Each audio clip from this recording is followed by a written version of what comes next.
Hello friends, welcome to M R classes study. तो मेरा नाम है रोहित गुप्ता और मैथ्स में हमारा टॉपिक चल रहा था पावर सेट्स एंड इंडिसेस, घातांक और करनी। तो चलिए इसमें पहले क्वेश्चन पर बात करते हैं, जिसमें पहला क्वेश्चन है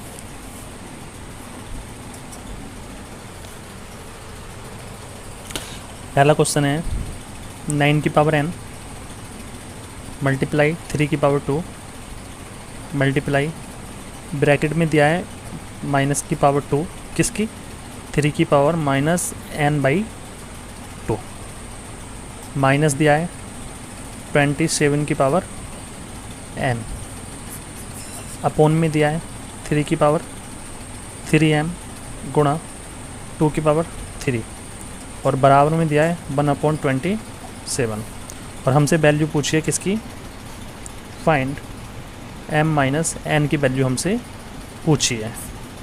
ठीक है, तो चलिए कैलकुलेशन ही करनी है और कुछ नहीं करना है इसमें। 9 की पावर n को आप लिख सकते हो 3 की पावर 2n मल्टीप्लाई 3 की पावर 2 दिया है ऐसी। आगे इसको जब आप सोल्व करोगे तो 2 से 2 कट जाएगा और माइनस माइनस प्लस हो जाएगा, तो यहाँ फाइनल क्या बचेगा 3 की पावर n माइनस 27 को लिख सकते हो 3 की पावर 3 या 3 की पावर 3n। ठीक है, अपोन में क्या चल रहा है 3 की पावर 3m मल्टीप्लाई 8 मान लो, 2 की पावर 3 का मतलब 8 ही होता है और यहाँ क्या चल रहा है 27।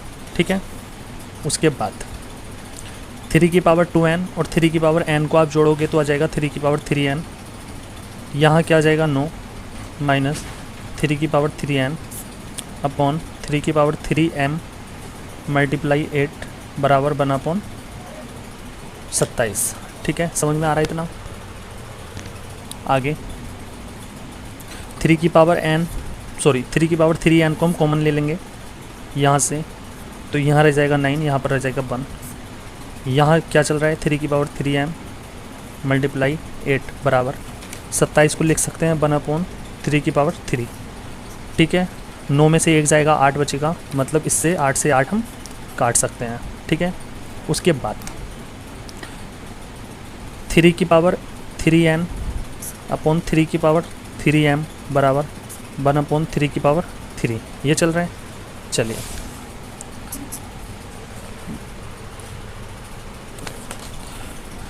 तो हम इसको लिख सकते हैं 3 की पावर 3, ये मैं इधर लेकर आ गया और इधर लिख सकता हूँ मैं 3 की पावर 3m अपॉन 3 की पावर 3n।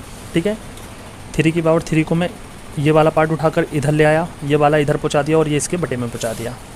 ठीक है, 3 की पावर 3 की पावर 3m तो है, लेकिन जब आप इस पार्ट को ऊपर लेकर जाओगे तो आ जाएगा 3 की पावर माइनस का 3m। उसके बाद जब बेस समान होते हैं तो पावर्स जुड़ जाती हैं, तो 3 की पावर 3m माइनस 3n या 3 की पावर 3 कॉमन लेंगे तो आ जाएगा m माइनस n। इधर क्या चल रहा है 3 की पावर 3, जब बेस समान है तो पावर्स भी समान होंगी, तो आ जाएगा 3 से 3 कट जाएगा, तो m माइनस n बराबर क्या आ जाएगा 1 आ जाएगा। ठीक है, तो m माइनस n की वैल्यू क्या आ जाएगी 1 आ जाएगी। तो इस टाइप के क्वेश्चंस में कुछ नहीं करना, बस कैलकुलेशन स्ट्रॉन्ग होती है और कुछ नहीं होता। तो आपको सिर्फ इन क्वेश्चंस में कैलकुलेशन करनी होती है। चलिए इस चैप्टर में कुछ नई चीज़ पर बात करते हैं।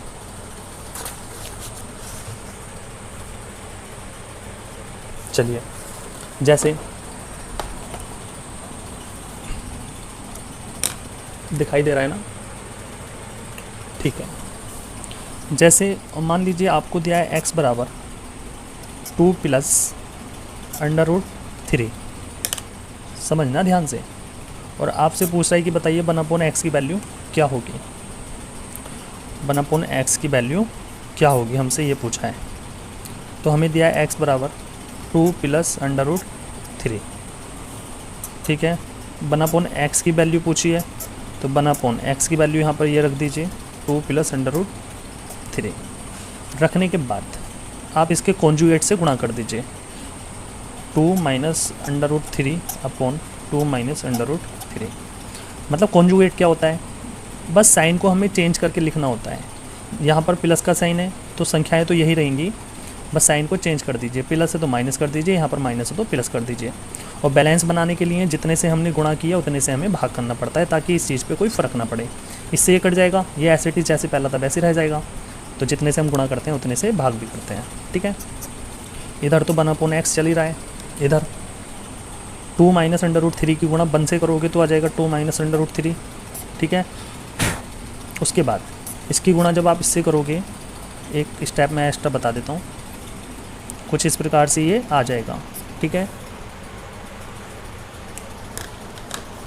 उसके बाद ये तो एस इट इस रहेगा, और यहाँ पर तो यहाँ पर ये वर्गांतर का एक फॉर्मूला हो गया, a प्लस बी दूसरी ब्रैकेट में a माइनस बी, जिसका फॉर्मूला होता है a square minus B square. तो a यहाँ पर क्या है 2, तो 2 का स्क्वायर माइनस b क्या है अंडर रूट 3 का स्क्वायर, ठीक है, बराबर 2 माइनस अंडर रूट 3 अपॉन 2 का वर्ग होता है 4, अंडर रूट 3 का वर्ग होता है 3। तो यहाँ पे आ जाएगा 2 माइनस अंडर रूट 3, और 4 में से 3 जाएगा अपॉन में 1, मतलब यही वैल्यू आएगी। तो हमारी 1/x की क्या वैल्यू आई, तो हम कह सकते हैं हमारी 1/x की वैल्यू आई 2 माइनस अंडर रूट 3, ठीक है। अच्छा, इसको तो मैंने सोल्व करने का ही प्रोसेस बता दिया, लेकिन अगर कभी भी इस टाइप का क्वेश्चन आए, हमें x बराबर कुछ ऐसी संख्याएं दे रखी हों जिनमें एक रूट हो, एक रियल नंबर हो, या दोनों रूट में हो, ठीक है, और हमसे उसकी अपोन में वैल्यू पूछ रहा हो, मतलब अपोजिट वैल्यू उसकी पूछ रहा हो, तो ऐसा करते हैं, जो हमको संख्याएं दी होती हैं ना, जैसे यहाँ पर 2 और अंडर रूट 3 दिया है, तो इन संख्याओं के वर्गों का जो अंतर होता है ना, अगर 1 आ रहा है, मान लो अगर इन संख्याओं के वर्गों का अंतर, जैसे इसका वर्ग क्या है 4, इसका वर्ग क्या है 3, अगर इनका अंतर आ रहा है 1, तो हमेशा इसकी जो अपोजिट वैल्यू होगी ना, x की अपोजिट वैल्यू क्या होगी 1/x, तो इसकी जो अपोजिट वैल्यू होगी वो क्या होगी, यही होगी। बस साइन को चेंज करना है, यहाँ पर प्लस है तो माइनस करना है। तो 1/x की वैल्यू क्या होगी 2 माइनस अंडर रूट 3, और यही हमारी निकल के आई थी, ठीक है।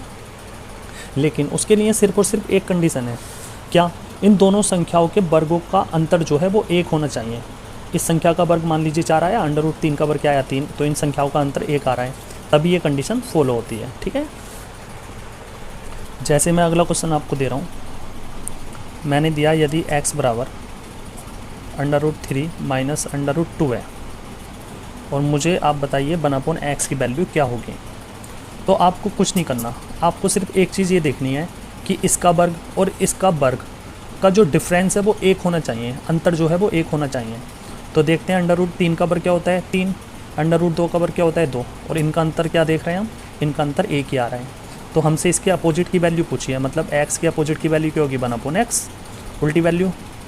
तो इस 1/x की वैल्यू क्या हो जाएगी under root 3 plus under root 2, बस साइन चेंज करना है, यहाँ पर माइनस है तो प्लस कर दीजिए, ठीक है। तो 1/x की वैल्यू क्या हो जाएगी under root 3 plus under root 2। चलिए एक क्वेश्चन और दे बता देता हूँ, जैसे अगर मान लीजिए आपको x बराबर दिया है 1/2 प्लस अंडर रूट 3, और आपसे पूछ रहा है कि बताइए 1/x की वैल्यू क्या होगी। तो आपको क्या करना है, x की वैल्यू दी है और 1/x की वैल्यू आपसे पूछ रहा है, मतलब जस्ट अपोजिट वैल्यू पूछ रहा है। तो इसकी जो वैल्यू दी है ना, इनकी दोनों संख्याओं के वर्गों का अंतर 1 होना चाहिए। तो इसका वर्ग होता है 4 और इसका अंडर रूट 3 का वर्ग होता है 3, और इनका अंतर हम देख रहे हैं तो 1 ही आ रहा है। तो 1/x की वैल्यू क्या आएगी, तो आप कहोगे सिर्फ और सिर्फ इसमें हमें साइन को चेंज करना है, यहाँ पर प्लस है तो माइनस करना है। तो 1/x की वैल्यू क्या हो जाएगी 1/2 माइनस अंडर रूट 3। तो समझ में आ गया। चलिए अब एक क्वेश्चन लेते हैं, यदि अच्छा ये चीज़ें अगर हमें पता चल जाए ना और टाइम पे याद आ जाएं तो बड़े से बड़ा क्वेश्चन हम आसानी से कर देते हैं। जैसे अगला मैं क्वेश्चन जो दे रहा हूँ, अगर आप इसको कैलकुलेशन से करेंगे तो बहुत टाइम लग जाएगा, लेकिन अगर हमें ये कंडीशन पता है जो मैंने अभी बताई आपको, तो आप इसको 20 सेकेंड में कर लेंगे इस क्वेश्चन को। जैसे x बराबर दिया है 1/7 प्लस 4 अंडर रूट 3, ठीक है, और y बराबर दिया है 1/7 माइनस 4 अंडर रूट 3, और आपसे वैल्यू पता है किसकी पूछी है, आपसे वैल्यू पूछी है देन फाइंड 1/x प्लस 1 की प्लस 1/y प्लस 1 की वैल्यू क्या होगी। आपसे इसकी वैल्यू पूछी है, बताइए। तो अगर आप डिटेल में करने लग गए ना इसको तो बहुत टाइम लग जाएगा, लेकिन अगर हम एक चीज़ देख लें कि x की वैल्यू हमें ये दिया है और हम देख रहे हैं कि इसका वर्ग क्या आएगा 49, 7 का वर्ग 49, और इसका वर्ग क्या आएगा 4√3 का, तो आप कहोगे 4 चौक 16 दिया 48, 48 आ रहा है। और इनका डिफरेंस क्या आ रहा है 1 आ रहा है, तो हम कह सकते हैं 1/x की जो वैल्यू आएगी वो क्या आएगी भाई, इसके अपोजिट की वैल्यू क्या आएगी 1/x की, तो आप कहोगे इसमें सिर्फ साइन को चेंज कर दीजिए, साइन को चेंज कर दीजिए। तो यहाँ पर था प्लस तो माइनस लगा दीजिए बस। तो 1/x की वैल्यू क्या आ जाएगी 1/7 - 4√3। लेकिन क्वेश्चन में हमें 1/7 - 4√3 किसकी वैल्यू दी है बाई की, और हमने निकाली तो 1/x की आई, तो हम कह सकते हैं यहाँ पर बाई बराबर क्या है 1/x। भाई अगर ये चीज़ बराबर हैं तो ये चीज़ भी तो बराबर ही होंगी, तो बाई बराबर 1/x। ठीक है, अब बस आपको क्या करना है, जहाँ जहाँ पर बाई है वहाँ वहाँ पर 1/x लगा दीजिए। हमसे इसकी वैल्यू पूछी है ना, तो जब हम इसकी वैल्यू निकालेंगे तो 1/x + 1 प्लस इस बाई की जगह हमें क्या रखना है, तो बाई की जगह रखना है 1/x। जब आप इसको थोड़ा सा सिंप्लीफाई करेंगे तो ऊपर आ जाएगा x, यहाँ आ जाएगा 1 + x, या एलसीएम लेंगे तो x + 1, ऊपर भी x + 1 कट जाएगा, आ जाएगा 1। तो इसका आंसर क्या आ जाएगा 1 आ जाएगा। तो 20 सेकंड में ये क्वेश्चन आपने कर लिया। लेकिन अगर आपको ये कंडीशन पता थी तभी, अगर आप डिटेल में इसी क्वेश्चन को करते तो बहुत टाइम लग जाता। अब जैसे मैंने एक क्वेश्चन और लिया है, x बराबर हमें दिया है √3 + √2 की पावर -3, और y बराबर हमें दिया है √3 - √2 की पावर -3, और हमसे वैल्यू पता है किसकी पूछ रहा है, तो वैल्यू पूछ रहा है हमसे 1/x + 1 + 1/y + 1 की वैल्यू हमसे पूछ रहा है। ठीक है, तो कैसे करेंगे भाई, तो हमें x की वैल्यू क्या दी है, तो आप कहोगे हमें दी है √3 + √2 की पावर -3। अगर मैं यहाँ पर आपसे कहूँ कि 1/x की वैल्यू बताइए, तो आपको एक चीज़ देखनी है, इसका वर्ग और इसका वर्ग का अंतर 1 आ जाए तो 1/x की वैल्यू में हमें इसके साइन को चेंज करना पड़ेगा, मतलब बस माइनस लगा देंगे और 1/x की वैल्यू हमारी निकल जाएगी। तो देखते हैं इनका वर्गों का अंतर 1 ही आ रहा है क्या। तो √3 का स्क्वायर करेंगे तो 3 आएगा, और √2 का स्क्वायर करेंगे तो 2 आएगा, और इनका अंतर जो आ रहा है वो 1 ही आ रहा है। तो 1/x की वैल्यू क्या हो जाएगी, बस ये वाला साइन चेंज कर दीजिए। अच्छा, पावर में -3 है तो पावर में साइन को चेंज नहीं करना, यहाँ पर ही साइन को चेंज करना है। ठीक है, तो 1/x की वैल्यू ये आ गई। अब हम देख रहे हैं क्वेश्चन में ये वाली जो वैल्यू है ये किसकी दी है, ये वाली वैल्यू तो बाई की दी है, तो हम कह सकते हैं 1/x बराबर तो यहाँ पर बाई के बराबर हो गया। तो हमसे इसकी वैल्यू पूछी है, तो जहाँ जहाँ पर बाई है वहाँ वहाँ पर एक्स रख दीजिए, तो इसके बराबर क्या आ जाएगा 1 आ जाएगा। ठीक है, जैसे कि यहाँ पर आया था सेम टू सेम, यहाँ से तो नीचे इसी प्रकार है वो क्वेश्चन यहाँ से। चलिए, अगर मान लीजिए आपसे पूछा जाए 2 की पावर 60 और 3 की पावर 40 में कौन बड़ा है, कौन बड़ा है। ठीक है, आपसे ये पूछा है, तो इस टाइप के क्वेश्चंस को सॉल्व करने का क्या तरीका है वो मैं आपको बता देता हूँ।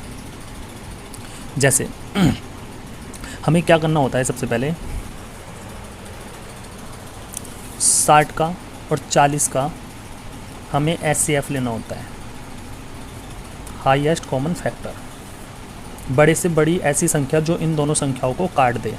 तो आप कहोगे बड़ी से बड़ी वो संख्या क्या है 20 है, जो 40 को भी काट देगी और 60 को भी काट देगी। तो हम कह सकते हैं 40 और 60 का HCF कितना आ गया 20 आ गया। अब 60 को मुझे 20 के मल्टीपल में लिखना है, तो 60 को मैं लिखूँगा 20 × 3, और 40 को भी मुझे 20 के मल्टीपल में लिखना है, तो 40 को लिखूँगा 20 × 2। लिख सकता हूँ बिल्कुल। इन दोनों में मुझे बड़ा बताना है कि किसकी वैल्यू ज़्यादा आएगी। तो 2 की पावर 3 की पावर 20 मैं इसको ऐसे कर सकता हूँ बिल्कुल, इसको 3 की पावर 2 की पावर 20 ऐसे कर सकता हूँ। ठीक है, 2 की पावर 3 की वैल्यू होती है 8 की पावर 20, और 3 की पावर 2 की वैल्यू होती है 9 की पावर 20। ठीक है, अब मुझे यहाँ पर पता चल रहा है कि पावर तो सेम है, बेस में ज़्यादा क्या है 9, तो वैल्यू इसकी ज़्यादा आएगी। तो हम कह सकते हैं इन दोनों संख्याओं में कौन सी संख्या बड़ी होगी, तो ये संख्या बड़ी होगी 3 की पावर 40। ठीक है, ठीक है ना। नेक्स्ट क्वेश्चन पे आते हैं। 2 की पावर 500, 3 की पावर 300, 5 की पावर 200 और 5 की पावर 150। और हमसे पूछ रहा है कि इनमें बताइए इन चारों में कौन बड़ा है। ठीक है, ये हमसे पूछा है। तो चलिए सबसे पहला काम, जो हमको पावर्स दिए हैं यहाँ पर, इनका लेना है हमें HCF 500 का, 300, 200 और 150 का। हमें क्या लेना है? HCF क्या होता है? हाईएस्ट कॉमन फैक्टर, बड़ी से बड़ी एक ऐसी संख्या जो इन चारों संख्याओं को काट दे। तो बड़ी से बड़ी संख्या तो 50 है, जो 500 को भी काट रही है, 300 को भी, 200 को भी और 150 को भी। तो HCF क्या आ गया? 50 आ गया। तो बस 500 को, 300, 200 और 150 को 50 के मल्टीपल में लिखना है। तो 2 की पावर 500 है, तो 500 को लिख सकते हैं 10 गुणा 50। 3 की पावर 300 है, 300 को लिख सकते हैं 6 गुणा 50। 5 की पावर 200 है, तो 200 को लिख सकते हैं 4 गुणा 50। 5 की पावर 150 है, तो 150 को लिख सकते हैं 3 गुणा 50। ठीक है। उसके बाद 2 की पावर 10 की पावर 50, इसको थोड़ा और सिंप्लीफाई करेंगे तो कुछ इस प्रकार से हम लिख सकते हैं। 3 की पावर 6 की पावर 50, 5 की पावर 4 की पावर 50, 5 की पावर 3 की पावर 50। ठीक है। अच्छा, 2 की पावर 10 की वैल्यू क्या होती है? तो होती है 1024 की पावर 50। 3 की पावर 6 की वैल्यू क्या होती है? 729 की पावर 50। 5 की पावर 4 की वैल्यू क्या होती है? 625 की पावर 50। 5 की पावर 3 की वैल्यू क्या होती है? 125 की पावर 50। तो हम यहाँ पर देख रहे हैं पावर तो है सेम। अब बेस में जो संख्या बड़ी होगी, सबसे बड़ी होगी, वही सबसे बड़ी संख्या होगी। तो 1024 सबसे बड़ी है, तो सबसे बड़ी संख्या क्या हो जाएगी? पहले नंबर वाली हो जाएगी, मतलब 2 की पावर 500 इन चारों में सबसे बड़ी संख्या होगी। ठीक है। चलिए एक क्वेश्चन और ले लेते हैं। 2 की पावर 132, 3 की पावर 72, 6 की पावर 48, 5 की पावर 60 में कौन बड़ा है? मतलब किसकी वैल्यू सबसे ज़्यादा आएगी, यह पूछ रहा है हमसे। तो वही फंडा, इनकी जो पावर्स हैं इनका HCF लेंगे तो क्या आ जाएगा? 132, 72, 48 और 60 का जब HCF लेंगे तो क्या आ जाएगा? 12 आ जाएगा। 12 के मल्टीपल में 132 को लिखना है, तो 11 गुणा 12। 3 की पावर 72, 72 को लिखना है 12 के मल्टीपल में, तो 12 छंग 72। 48 को लिखना है 12 के मल्टीपल में, तो 4 गुणा 12। 60 को लिखना है 12 के मल्टीपल में, तो 5 गुणा 12। या इसको थोड़ा सा और सिंप्लीफाई करेंगे तो हम लिख सकते हैं 2 की पावर 11 की पावर 12, 3 की पावर 6 की पावर 12, 6 की पावर 4 की पावर 12, 5 की पावर 5 की पावर 12। ठीक है। उसके बाद 2 की पावर 11 की वैल्यू क्या होती है? 2 की पावर 10 की वैल्यू थी 1024, तो 2 की पावर 11 की वैल्यू होगी 2048 की पावर 12। 3 की पावर 6 की वैल्यू थी 729 की पावर 12। 6 की पावर 4 की वैल्यू क्या होती है? उसके बाद 5 की पावर 5 की वैल्यू क्या होती है? 125, 625, 3125 की पावर 12। और दिखाई दे रहा है ना? हाँ। और 6 की पावर 4 की वैल्यू क्या होती है? तो वो होती है आपकी कितनी? 1296, 1296 की पावर 12। ठीक है। अब इन सब में सबसे बड़ी क्या है? भाई पावर्स तो सेम है, बेस सबसे बड़ा क्या है? 3125, तो सबसे बड़ी संख्या क्या हो जाएगी? ये हो जाएगी, मतलब 5 की पावर 60 हो जाएगी। ठीक है। चलिए एक अपडेट वर्जन का एक क्वेश्चन ले लेते हैं जो एग्ज़ाम्स में सबसे ज़्यादा बार पूछा जाएगा। तो ये हम इंडिसेस पर बात करेंगे, करनी पर। जैसे हमें दिया है 15 रूट में, और इंडिसेस में क्या दिया है? 6। ठीक है। उसके बाद 9, इंडिसेस में दिया है 4, अंडर रूट में दिया है 6 और इंडिसेस में दिया है 3। तो इसका मतलब क्या होता है? 3 दिया है तो क्यूब रूट, 2 दिया है तो जैसे यहाँ पे अंडर रूट में 2 दिया है, तो यहाँ तो 2 वैसे भी छिपा हुआ होता है, लगाओ या मत लगाओ। तो इसको बोलते हैं स्क्वायर रूट, इसको क्यूब रूट, और आगे पावर 4 लग जाती है, और यहाँ पे 6 लग जाती है। तो हमसे पूछ रहा है कि बताइए इनमें कौन सी संख्या बड़ी है, कौन बड़ा है, ये हमसे पूछ रहा है। करने का तरीका क्या है इन क्वेश्चंस को? अच्छा, इसको लिख क्या सकते हैं हम? तो हम लिख सकते हैं 15 की पावर 1/6, 9 की पावर 1/4, 6 की पावर 1/3 और 5 की पावर 1/2। हम इसको ऐसे लिख सकते हैं, बिल्कुल। उसके बाद बेस में यहाँ पे क्या है? 6 4 3 2, 6 4 3 2। इनका ले लीजिए एलसीएम, लोएस्ट कॉमन मल्टीपल। ऐसी बड़ी से बड़ी, ऐसी छोटी से छोटी संख्या जिसको इन सभी संख्याओं से काटा जा सके, तो वो संख्या तो 12 है। 12 ही है ना सबसे छोटी संख्या। देखो 6 से भी कट रही है, 4 से भी, 3 से भी, 2 से भी, तो एलसीएम क्या आ गया? 12। इन पावर्स में 1/6 है, 1/4, 1/3, 1/2 है। इनमें सब में 12 से करा दीजिए मल्टीप्लाई, तो क्या आ जाएगा? 12/6 आ जाएगा। 9 की पावर 12/4 आ जाएगा, मल्टीप्लाई करा दी ना पावर में। 6 की पावर 12/3 आ जाएगा। 5 की पावर 12/2 आ जाएगा। समझ में आ रहा है ना? ठीक है। 15 की पावर 6 से इसको काटोगे 2 बार कट जाएगा। 9 की पावर 3 आ जाएगा, 6 की पावर 4 आ जाएगा और 5 की पावर 6 आ जाएगा। 15 की पावर 2 की वैल्यू होती है 225, 9 की पावर 3 की वैल्यू होती है 729, 6 की पावर 4 की वैल्यू होती है 1296 और 5 की पावर 6 की वैल्यू भी होती होगी, लेकिन इनसे सबसे बड़ी होती होगी। तो हम कह सकते हैं सबसे बड़ी जो संख्या होगी वो क्या होगी? यही होगी। कौन सी? ये होगी। ठीक है। तो अगर हमें इंडिसेस में वैल्यू में अगर हमसे पूछ रहा है कि सबसे बड़ी क्या होगी, तो उसको करने का तरीका ये है। ठीक है। तो चलिए आज की वीडियो में इतना ही रहने देते हैं, बाकी की बात नेक्स्ट वीडियो में बात करेंगे। ठीक है। तो चलिए मिलते हैं नेक्स्ट वीडियो में, तब तक के लिए थैंक यू सो मच।